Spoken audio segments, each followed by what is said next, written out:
Hurmatli o'quvchilar, bugun sizlar bilan ufqning asosiy ta'riflari va azimut haqida qisqacha gaplashamiz. Ya'ni ufqning 4 asosiy ta'rifi bor.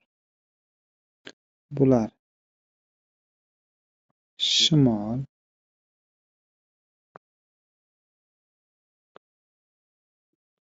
sharq, janub va g'arb va 4 ta oraliq ta'rifi bor.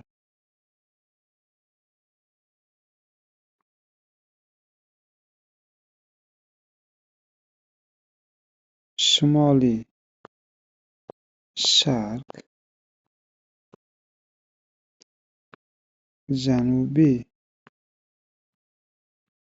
sharq, janubiy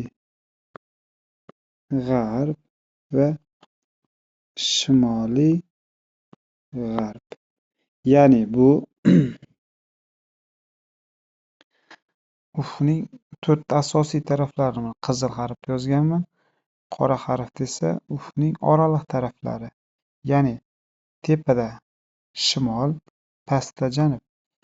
Telefonga qarab turgan holatimiz, ya'ni xaritaga qarab turganimizda o'ng qo'l taraf sharq bo'ladi, chap qo'l taraf g'arb bo'ladi. Endi shimol bilan sharqning orasida shimoliy sharq, janub bilan sharqning orasida janubiy sharq bo'ladi.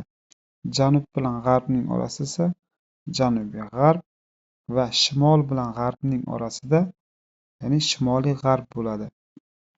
Ya'ni shimoliy sharq, janubiy sharq, janubiy g'arb va shimoliy g'arblar bular ufqning oraliq ta'riflari bo'lsa, shimol, janub, sharq, g'arb esa ufqning asosiy ta'riflari hisoblanadi.